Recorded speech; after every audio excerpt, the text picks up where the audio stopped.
Assalamualaikum warahmatullahi wabarakatuh dan salam sejahtera.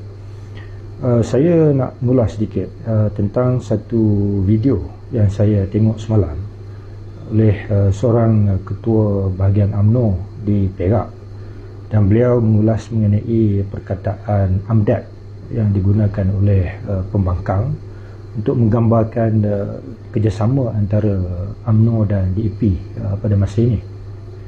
Dan beliau mengatakan bahawa perkataan AMDAP ini adalah sebagai satu usaha untuk menggambarkan DAP itu sebagai sebuah parti yang ditakuti oleh orang Melayu. Dia menggunakan istilah menjembalangkan DAP.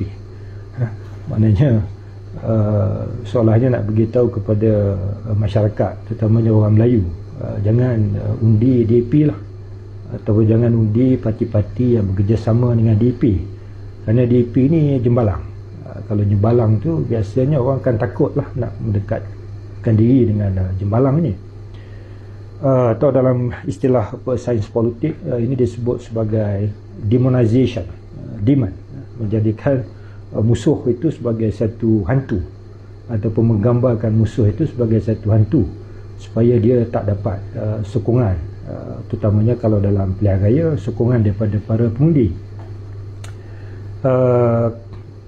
Saya lihat bahawa projek menjembalangkan DAP ini bukan satu perkara yang baru. Malah UMNO sendiri, bagi saya dah hampir 60 tahun sejak DAP tertubuh, telah pun menggambarkan DAP ini sebagai satu parti jembalang. Jembalang tu bahasa mudah lah, tetapi banyak baik dalam kempen pilihan raya ataupun dalam kenyataan-kenyataan yang dikeluarkan oleh pemimpin-pemimpin UMNO pada masa-masa dahulu, memang menggambarkan DAP ini terutamanya kepada pengundi-pengundi Melayu sebagai parti yang menjadi ancaman kepada orang Melayu. Malah lagu Anak Kecil Main Api, ya, yang selalu dinyanyikan oleh ahli-ahli UMNO, penyokong-penyokong UMNO, apa liriknya itu, nenek moyang kaya raya, sekarang ni dah tergadai segala harta benda, yang tinggal cuma kuasa. Itu lirik lagu Anak Kecil Main Api yang dinyanyikan oleh orang UMNO, kerana nak menggambarkan ini ancaman parti DAP yang akan menyebabkan orang Melayu hilang kuasa.